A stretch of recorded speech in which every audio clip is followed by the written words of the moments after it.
Good morning, everybody.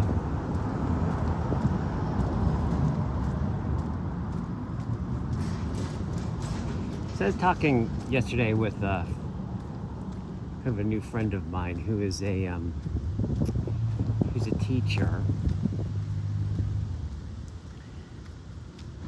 and he teaches classes and things that essentially are about, things like essentially growing as a human being. And he was sharing with me that we were talking about what was it about, what is it like being someone who teaches those things, right? And puts on those kinds of courses and classes. And he was saying, that one of the things for him is that he's discovered through teaching, like how judgmental he is. And how that he kind of, I think he referred to it as kind of like almost like a character disposition. And that teaching really brought that to his attention, right? As contrary to what it takes to really teach. And therefore, teaching has been this opportunity for him to grow around that, to work that out and see how he struggles with being judgmental, and in seeing it start to grow beyond it, right?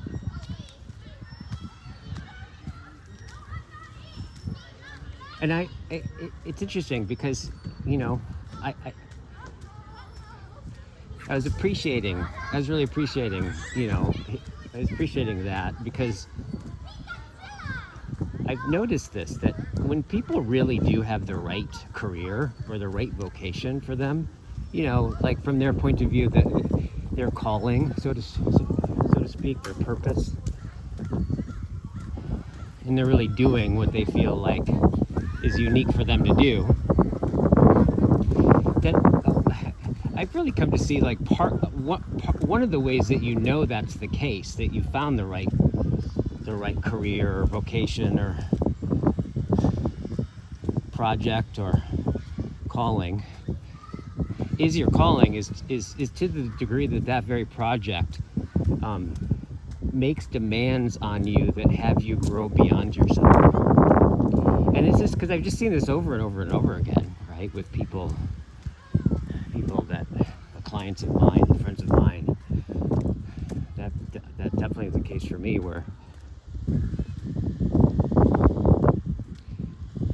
where the fulfillment of that career or the fulfillment of that calling, right, for it to become realized or actualized, right, is synonymous with the process of you confronting like your deepest fear, let's say, or you having to come to peace with something in yourself or in your life that's very difficult, right? And for some reason, that just seems to be one of the criteria of like how you're in the right career, right calling. Is it like it's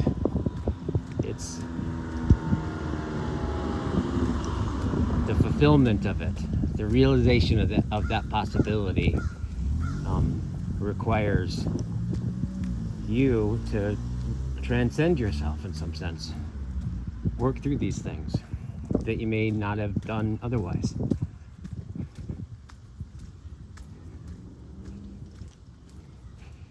And I was thinking about judgment, after talking with him, and being the experience of being judgmental, right?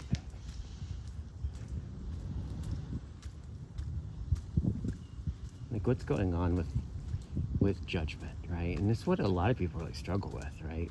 It's one of the things that actually I hear often right, when people come and participate in circling, is that one of the first things that they notice is what a difference they are in a space in which everyone, for all intents and purposes, is practicing, right?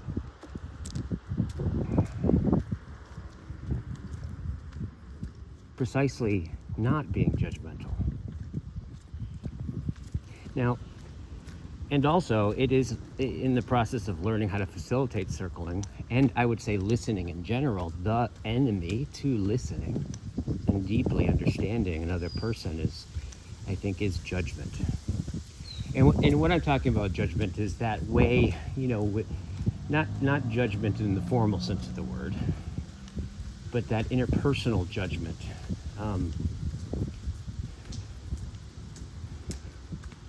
Where I basically, that kind of condemnation sense in which usually is and what makes a judgment and not just a discernment, right? Because oftentimes our judgments, the problem with them, right, and how they have, one of the ways that it's difficult to let them go and we struggle with them is because oftentimes there is discernment with our judgment. But it's possible to make really clear discernments and discriminations about what another person does or says, or I mean, even you can kind of like even make like clearly discriminate and discern, character flaws in them and see it really clearly. And yet I don't think it becomes the judgment, right, in the sense I'm talking about, until that what you're discerning makes an identity claim. It's like,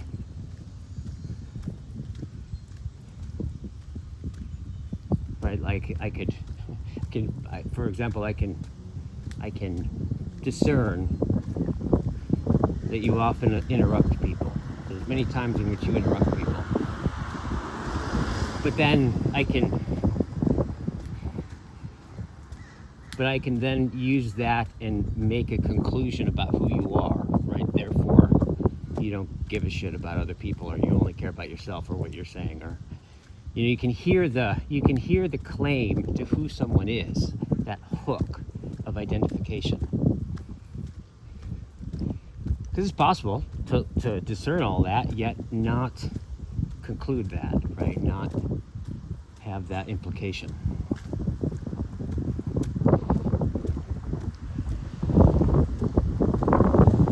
But the question is like, judgment is deeply, people really are scared of being judged. And there's a deep, and I think the ones who really suffer more than in being judgmental is the judgmental person, ultimately is the one who suffers, right?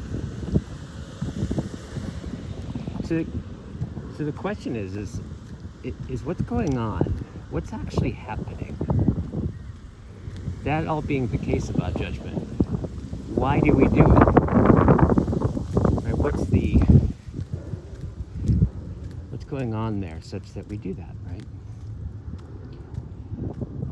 And I think, to my mind, it has to do with something that I read somewhere. And it really. I'm trying to remember her name. It was an author. But basically, that judgment is the mind's way of managing anxiety. I'll say it again. So judgment, interpersonal judgment, right? It's the mind's way of managing anxiety. The anxiety on the person who's making the judgment about that. And that makes sense, right? Because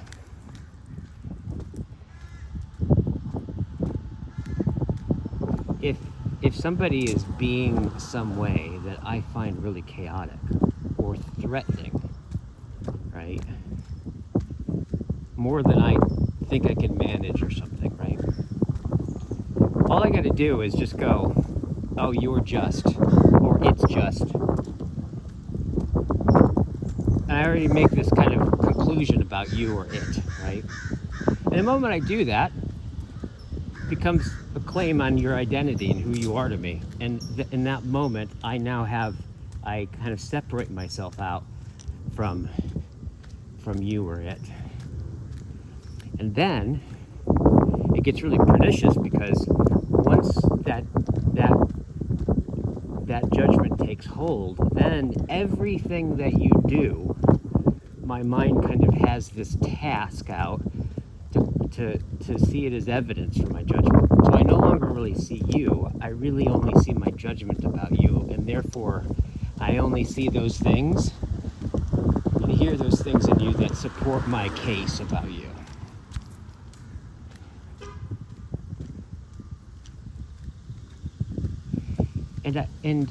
And although, being judged, right, is its own thing, right? Like that, no one likes to be judged. I mean, for, I think, pretty obvious reasons. However, I want to say that really the one who's suffering is the person who's judgmental, the judger. And why I think that is because it seems to me that when you make judgments about other people in that way that we're talking about here, that you make what you use when you judge is like your whole being. Like you make a judgment with your whole being. So it's kind of like you deal with this threat by nominalizing you, and in some sense there's a whole being contraction, if you will, that happens. So it's not, when I have a judgment about Tom, it's this thing that isn't just local towards Tom, but on some level it's almost like the whole organ of perception on some level is performed for perceiving anything at all. Therefore, I can't see, when I have this judgment towards Tom, although I may not feel judgmental towards Mary, Mary just doesn't glow as much. The sunset isn't brighter, right? And that's the real, I don't know if you want to say the tragedy or the perniciousness of being judgmental on the judger, right? Is it becomes the where one stands, right? It's from the very place from which one stands in relationship to the world, right? And it's not local. And so working with judgment is, in for that reason, like noticing and noting, like my friend was talking about, the teacher, right? Becoming aware of these ways of my judgments on people, places, and things, right? Situations and life. And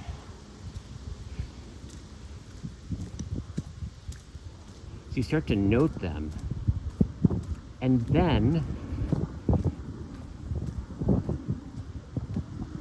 ask yourself, by what do I feel threatened by in this person? What is it? What feels chaotic about this for me? Right? And in this sense, if you start to ask that question, right? First of all, you take your attention off of the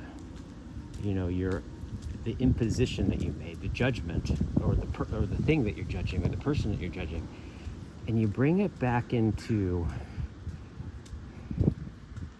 yourself, and particularly the experience of feeling threatened. And when you look at it from that angle, that is a completely different momentum. That's a different sensibility, right?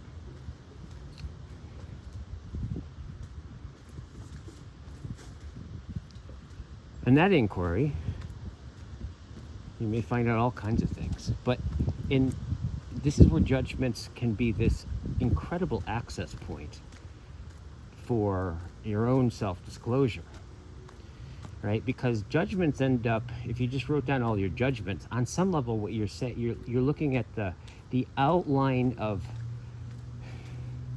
the shape of that, the shape being takes for which I can't be with. The shape of my not being able to be with being, right? So I condemn it. So you're looking at the outline of that. And therefore, sensing into the anxiety or what's threatening, or what is it about you that feels threatened by that, right? This starts to become an axis of opening that and a different way of participating with it, right? And as you let go of these judgments, right? And I've just seen this all, like this is my own experience, but I've also seen this people when they start to pay attention to, as in circling, where they start to really paying attention to the way that they listen, right? And the moment that they do is they instantly find out all the ways that they don't. And one of the primary ways that we don't listen, right, is that we kind of have these ready-made judgments that oftentimes are unexamined. Therefore, we can't really get the unique self-disclosure of the world, but instead only see the face of our own decisions about the world. And our perceptions become the justifications for our judgments. And so I can feel it as I just talk about it. Like when we start to look at it from that level, it's almost impossible to do that without evoking a sense of compassion for the person who's judging. And that's actually, I think, the real appropriate response to that in ourselves and in other people. So you think about it, what could be more hurtful than a self-contraction towards the being for which I dwell? What could be more delicate than that, more primary than that, right? And heaven knows, if you're a human being, you are capable of that, right? So I guess what I'm saying is the idea of trying not to be judgmental seems about as fun as like eating a box of rocks, right? However, noting these judgments and then using them as an access point to an inquiry into ourselves, judgments become an opening, a self-disclosure. Because definitely when someone's judgmental, the judgment itself, their identity claims, may or may not say anything about the world, but it definitely says something about the judger.